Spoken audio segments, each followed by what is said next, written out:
그렇지. 그래서 여러분들이 앞으로 체크할 거는 비메모리 쪽, 이게 진짜로 생산이 잘 되고 있는지 이 뉴스를 앞으로 삼성전자 잘 체크해 보시면 좋을 것 같습니다. SDI는 올라가고 LG화학하고 이노베이션만 빠진다는 거는 결국엔 선택을 못 받은 거죠. 왜냐? 분할 이슈 때문에. 근데 문제는 이제 3분기부터 실적이 꺾인다고 보는 거예요. 만약에 우리 한국의 뭐 LG나 SK그룹을 만났다면은 되게 뭐 뭔가 이벤트가 또 될 수도 있는 거니까 긍정적이고.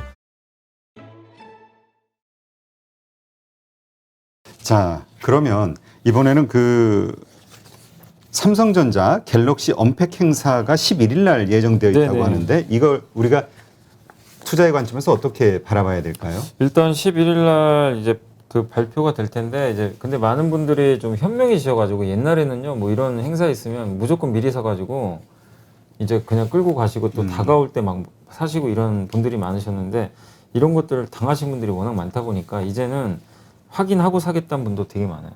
한번 판매량 보고 사겠다. 그래서 지금 주가가 생각보다 이렇게 폴더블 폰이 2개나 출시되는데도 사실 주가 움직임은 이 폴더블 폰 관련주가 그렇게 세진 않더라고요. 근데 물론 오르긴 올랐어요. 예전에 비해서는 주가들이 뭐 파인테크닉스, 제가 알기로는 KH바텍, 세경하이테크 이런 기업들이 주로 수혜주라고 불리는데 오르긴 올랐지만 뜨겁진 않다, 이렇게 보시면 되겠고, 사람들도 이게 확인하고 싶은 심리가 강한 게, 왜냐면 갤럭시 폴더블 폰이 작년에 흥행 실패했거든요. 그렇죠. 예.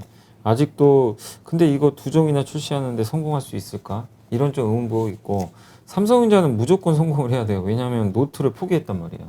그러니까 노트, 예. 난 노트 사용자인데. 그러니까 이 노트가 그래도 인기가 되게 많잖아요. 그렇죠. 아니, 난 편하더라고요. 네, 휴대폰보다는 좀 맞아요. 네. 크고. 그래서 노트만의 독창적인 어떤 장점이 있는데 그걸 일단 포기했어요, 올해는.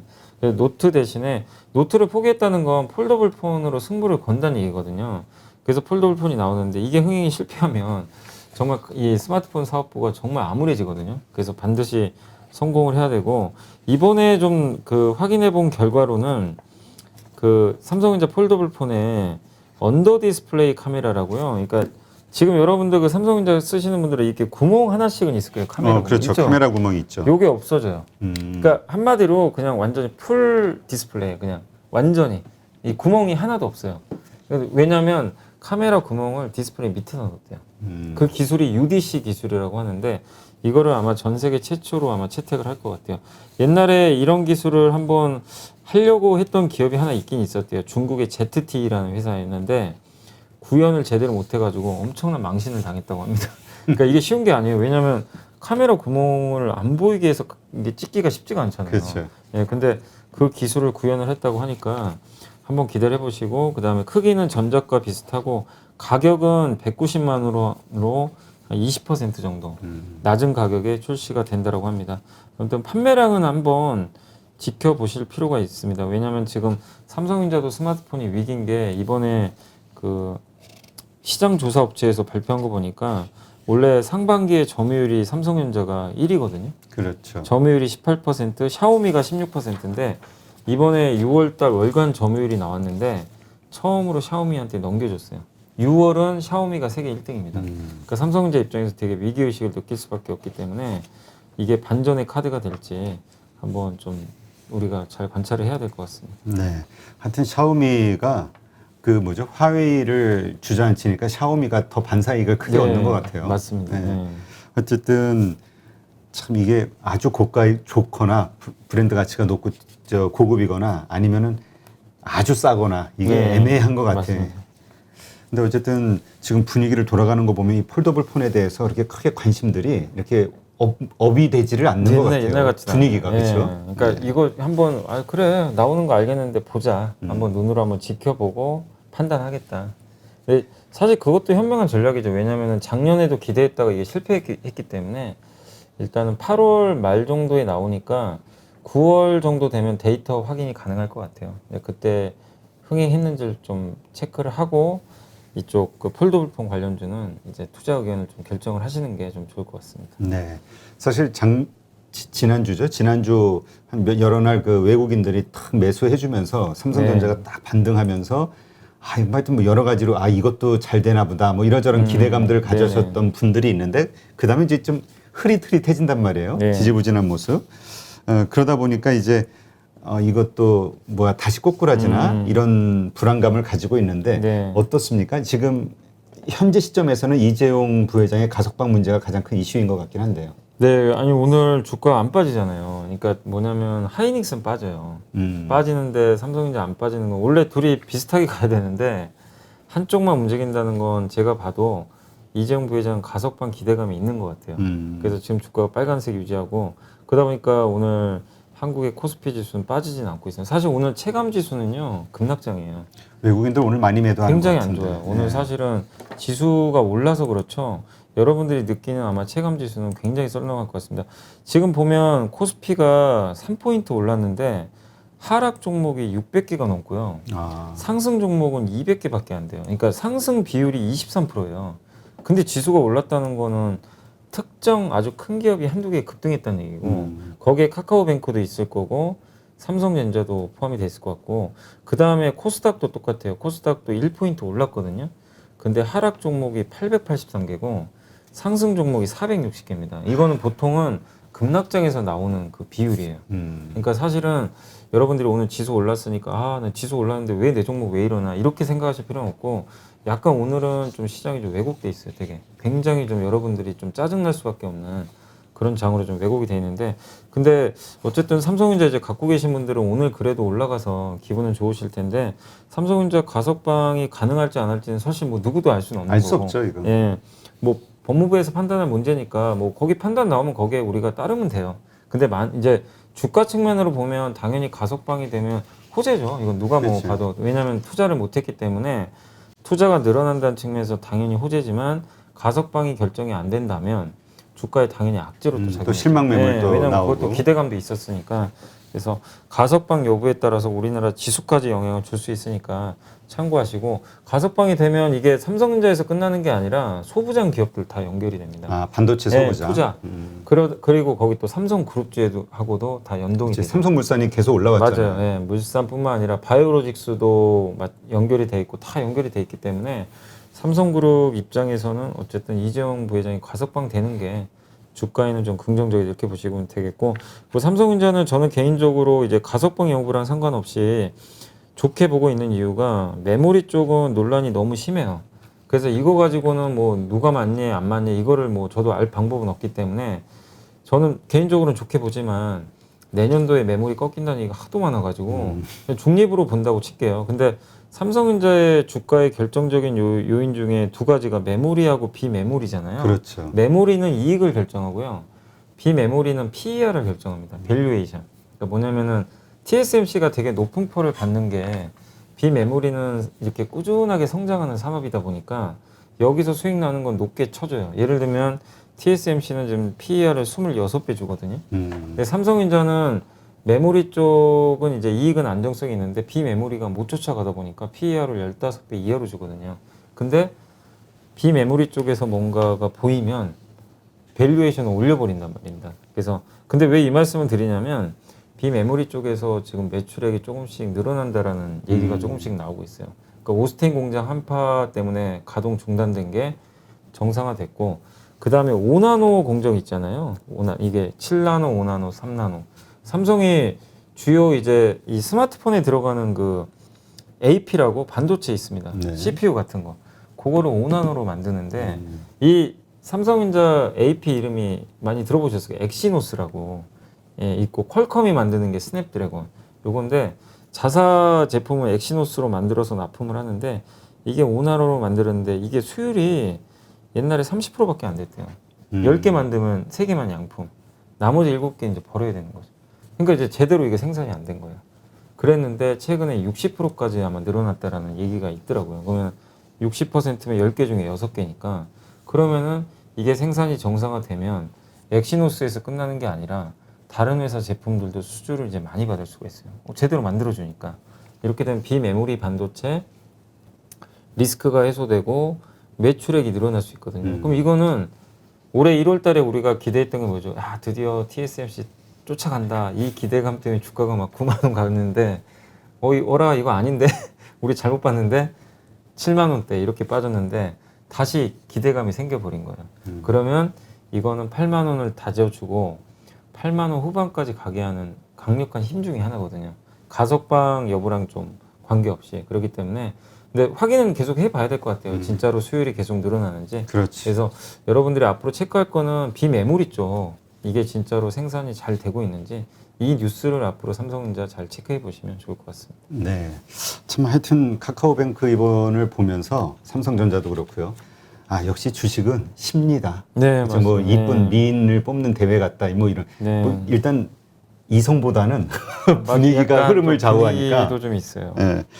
자, 그 댓글로 신청해 주신 분들 고민을 지금 일단 SK이노베이션하고 LG화학 이게 계속 하락세로 가니까 이거 끝난 거냐? 좀 답답해 하실 것 같아요. 왜냐하면 이게 선택을 못 받아서 그래요. 그러니까 끝났다기보다는 그러니까 이게 펀더멘탈에 만약에 문제면은 삼성 SDI도 급락을 같이 했어야 돼요. 그렇죠. 2차전지가. 근데 SDI는 올라가고 LG화학하고 이노베이션만 빠진다는 거는 결국엔 선택을 못 받은 거죠. 왜냐? 분할 이슈 때문에. LG화학도 상장 이슈가. 근데 그래서 주가가 빠졌잖아요, 사실은. 그래서 충분히 반영됐기 때문에 여기서 더 잃을 건 저는 없다라고 좀 보고 있어요. 이미 바닥은 좀 충분히 형성됐다. 다만 누군가가 사줘야 되는데 SK 이노베이션도 그렇고 LG화학도 계속 팔아요. 기관 특히 제가 그때 수급 확인해 보니까 기관 쪽에서 일단 덜어내는 것 같아요. 계속 비중을 줄여가지고 다른 쪽으로 교체하는 것 같아요. 오히려 삼성 SDI로 더 사고. 근데 이것도 어떻게 보면 하나의 수급 이슈지 기업의 펀더멘털 이슈는 전혀 아니거든요. 그래서 삼성 SDI가 올라간 만큼 괴리가 벌어졌잖아요. 이 갭은 저는 메꾼다고 좀 보고 있습니다. 그리고 지금 바이든 대통령도 2030년까지 미국의 전기차 판매 비중을 50%까지 늘리겠다고 했는데 정말 호재죠, 그거. 네, 아이러니한 건 삼성 SDI는 정작 미국에 공장이 아직 없어요. 근데 정작 공장이 있는 LG화학과 이노베이션 못 가요. 이것도 참 아이러니죠.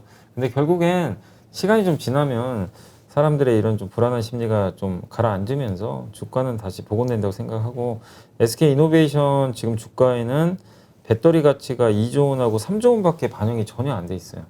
그래서 사실상 지금 기업 가치로 보면은 굉장히 저평가된 그런 구간이고 이거는 오늘 아침 어제 전자신문에 나왔던 뉴스긴 해요. 그러니까 애플카 관계자가 한국에 왔다 그러더라고요. 전용기편으로 와가지고 SK 그룹을 방문하고 왔나 봐요.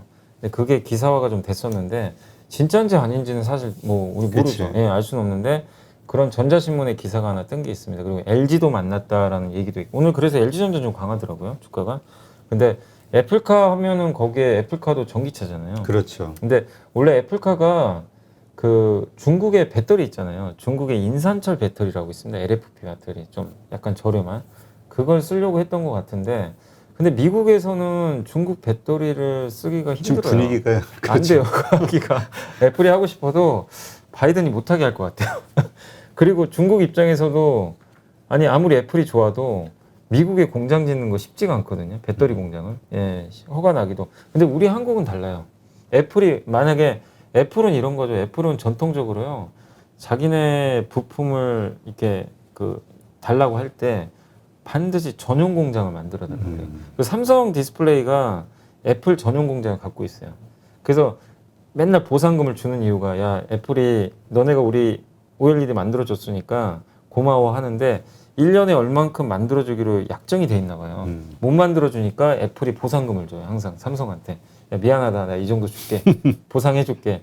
그래서 전용 공장을 설립을 요구하는데 근데 그거를 중국이 하긴 어렵다는 거죠. 그렇죠. 미국에다가는. 그렇게 보면 미국에 왜냐면 공장을 지어야 되냐면 그게 바이든 대통령이 원하는 거예요. 그렇죠. 그리고 뭐 전기차 그 보조금에서도 나중에 다 맞아요. 적용이 되더라고요. 예, 그럼 애플도 마찬가지거든요. 그렇게 되면 선택지가 별로 없어요. 우리나라 기업들밖에. 그래서 아마 SK를 뭐 방문한 것 같은데 수주 여부를 떠나서 만약에 우리 한국의 뭐 LG나 SK 그룹을 만났다면은 되게 뭐 뭔가 이벤트가 또 될 수도 있는 거니까 긍정적이고 다만 올해 1월 달에 현대차 그룹하고 만났단 막 얘기가 있었잖아요. 그렇죠. 근데 이번 기사에는 현대차 그룹은 방문을 안 했다는 걸로 나와는 있으니까 현대차 이슈는 조금 아직은 좀 기대하기는 좀 어려운 좀 부분인 것 같습니다. 네. 그래서 아무튼 LG화학 이노베이션 너무 좀 걱정하시는 것보다는 지금은 좀 기다려보자라고 말씀드리겠습니다. 근데 그 기다린다는 거의 의미를 우리가 어떻게 이해해야 될까에 대해서 한번 생각을 네. 해보면은 분할 이슈가 뭐 여러 가지 호재가 나올 수밖에 없겠죠. 회사 네. 입장에서도 내보낼 수밖에.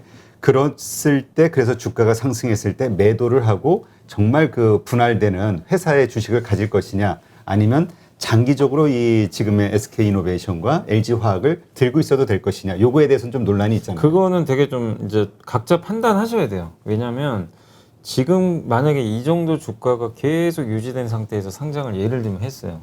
뭐 예를 들면 LG 에너지 솔루션 시총 100조에 그러면 그거 상장하는 거 감안해도 LG화학 주가는 되게 싼 거예요. 80만 원대는 비싼 게 아닙니다. 보유한 게 맞는데 근데 다만 보통 상장 전에 기대감이 또 생기잖아요. 그렇죠. 그래서 올라가거든요. 그래서 저는 개인적으로 LG화학이 100만 원 근접할 때는 비중을 줄이는 게 맞다고 봐요. 그 정도 갔을 때. 왜냐면 이제 굳이 그 가격대면은 LG 에너지 솔루션이 더 나을 수도 있거든요. 그렇기 때문에 그때는 좀 줄이시는 게 맞는데 지금 주가에서 이렇게 올라간 상태도 아니고 전혀 반영이 안 된 주가거든요. 이 상태에서 굳이 그것 때문에 매도할 이유는 없다는 거죠. 그리고 이노베이션은 아직은 좀 멀었어요.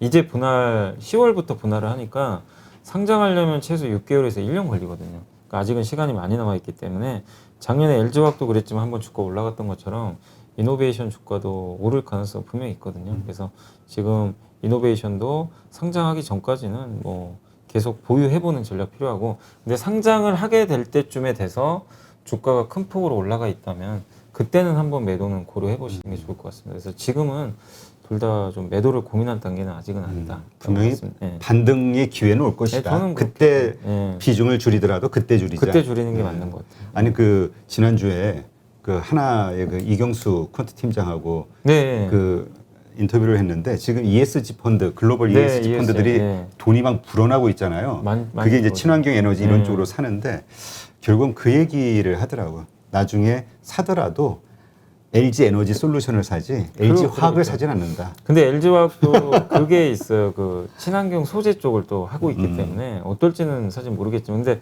그런 것들 다 반영돼서 못 가는 것 같아요. 그렇죠. 예, 그래서 그렇기 때문에 나쁘게 생각할 건 저는 아니라고 봐요. 이미 반영을 했기 때문에 그런 이유 때문에. 지금 화학 얘기한 김에 금호석유도 한번 좀 볼까요? 금호석유가 요즘 하락을 좀 많이 하나 봐요. 되게 금호석유는 고민을 많이 사실 하시는데. 그 증권사에서 평가는 괜찮아요. 근데 문제는 아니 이 되게 PR이 낮은 것 같아요. 거기가. PER 3배밖에 안 돼요. 근데 왜 이러냐면 이거 유지가 안 된다고 보는 거예요. 아 일시적이다. 너무 좋은데 라텍스 장갑 많이 팔았잖아요. 작년에 그렇죠. 소재. 그래서 그것 때문에 이익이 역대급으로 나왔고 이번에도 7천억 벌었거든요. 분기 영업이익이. 이 회사가 지금 시가총액이 6조 8천억인데 분기에 7천억 찍어버리면 엄청난 그 이익이죠 사실은. 그래서 올해 전체 예상 이익이 1.9조 원 정도 돼요. 그러면은 PER이 3배거든요. 근데 문제는 이제 3분기부터 실적이 꺾인다고 보는 거예요. 3분기부터. 그러다 보니까 이거는 이제 매력이 떨어진다. 실제로 올해 영업이익이 2조 5천억, 내년에 2조, 내후년에 1조 8천억. 이게 예상입니다. 이렇게 꺾인다고 지금 가정을 하고 있어요. 그렇게 해서 계산을 해봤더니만 PER이 5배예요. 그래도 싸네. 그래도 싸요. 근데 이제 시장에서는 저거는 그래도 낙관적인 거 아니야. 나중에 확 꺾이면 어떡할래? 그렇지. 약간 이런 거예요. 그러니까 모르니까. 그래서 주가가 미리 좀 선반영해서 좀 빠지는 것 같긴 한데 그것 때문에 주가가 되게 못 갔어요. 근데 사실은 이 금호석유는 주가 진짜 많이 오른 기업 중에 하나예요. 대표적으로 주가가 작년에 그 코로나 터지고 나서 사실 이게 월봉을 보니까 작년에 4만 3천 원 하던 기업이 있거든요. 네. 이게 30만 원 갔으니까 한 많이 7배. 7배 올랐어요. 그래서 이 정도 빠질 수도 있습니다. 근데 20만 원에서 이제 턱걸이 하고 있는 이유가 어쨌든 PER 기준으로 내후년까지 했을 때 5배가 안 되는 상황이고 그 다음에 이렇게 이익이 많이 늘어나면 배당을 많이 줘요. 배당 수익률이 한 6% 된대요. 지금 올해 세네. 예상. 그러면 이게 방어를 해주거든요. 그래서 지금은 제 추정으로는 아마 기관 투자들이 지금 오늘 뭐 일부 이런 경기 민감주나 아니면 앞으로 실적이 지금보다 둔화되는 기업들에 대해서 일단 지금 매도 포지션을 잡고 계속 털어내는 것 같아요. 그게 좀 나오면서 지금 주가가 급락하고 있는 것 같은데 이 부분은 저는 충분히 반영은 됐다고 생각합니다. 올해 5월부터 주가 빠졌거든요. 이 이슈 때문에 벌써 3개월째 빠지고 있어요, 주가가. 그래서 반영은 됐는데 올라가려면 어떻게 해야 올라갈까요? 3분기 실적에 대한 감소 폭이 우리가 생각한 것보다 좀 덜 빠져야 되겠죠. 그러면 또 올라가거든요. 그래서 당분간 주가 상승은 솔직히 쉽진 않아요. 이 분위기에서. 기관들이 이렇게 때리고 하니까. 그러나 연말 배당도 많이 주고 하니까 20만 원에서는 조금 한번 견뎌 보시고 좀 시간을 갖고 가을 정도에 다시 한번 반등을 기대해 보시는 게 좋을 것 같습니다. 네. 근데 이게 그 좀 피크아웃 논란은 이제 기관들의 그 추정인 거잖아요. 추정이죠. 예. 그렇죠. 근데 기업에서 발표하면서 전망치 얘기할 때는 아직 그 뭐 그런 이야기는 안 나왔죠. 피크아웃에 대한. 피크아웃이다 뭐 그거보다도 이제 실적 전망을 하거든요. 근데 아. 분명히 올해 2분기가 너무 좋았거든요. 근데 이 화학회사라는 게 뭐 카카오 같은 사업이 아니잖아요. 이게 마진이 벌어졌다 좁혔다 하거든요. 근데 이게 이제 3분기에는 좁혀진다고 보고 있는 것 같아요. 그래서 근데 그거는 이미 5월 달부터 나왔던 얘기인데 이번에 실적 발표하면서 또 확인이 됐던 것 같아요. 그래서 3분기 둔화되는 거 불안하니까 일단은 팔아놓자. 주가도 저점 대비해서 5~6배 이미 오른 상태니까 팔아도 뭐 기관 입장에서는 크게 부담이 안 된다고 그렇지. 생각하는 것 같아요. 그래서 당분간 주가에 좀 부진 현상은 좀 이어질 수밖에 없다라고 보시는 게 일단 맞는 것 같습니다. 네. 근데 하여튼 뭐 좀 지켜봐야 되는 게 그 철강주도 사실 몇 개월 전에 맞아요. 피크아웃이라고 네. 해가지고 다 버리고 막 이랬잖아요. 2달인가 주가 안 갔어요. 근데 그것 때문에. 딱 2달 만에 최대 실적 뭐 이러면서 또 확 올라갔으니까. 네, 맞아요. 이것도 좀 지켜봐야겠죠. 금호석에도 그러니까 이거예요. 그러니까 이게 힘든 게 뭐냐면은 선반영, 그러니까 피크아웃 논란이 선반영 됐냐 안 됐냐 이거에 대한 판단인데 기관들은 아직은 덜 됐다고 파는 것 같고 저는 반영됐다고 보거든요. 근데 이제 시장이 반영됐다고 인정을 해야 주가가 안 빠지겠죠. 그래서 그때까지는 조금 좀 힘드시더라도 좀 인내를 하셔야 될 것 같습니다. 네, 알겠습니다. 궁금한 것도 모르는 것도 많은 주린이 여러분, 생각보다 쉬운 주식 투자 저와 함께 해보시겠습니까?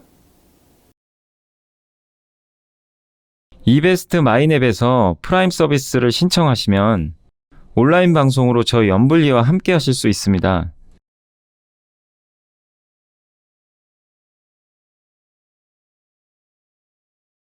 프라임 서비스를 신청하시려면 이베스트 마이넷 어플 설치 후 다이렉트 계좌 개설 메뉴에서 계좌 개설을 진행해 주세요.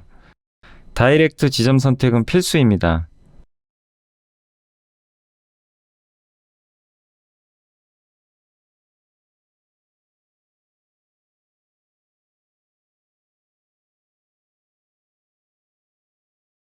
궁금하신 사항은 02-3779-8880으로 연락 주세요.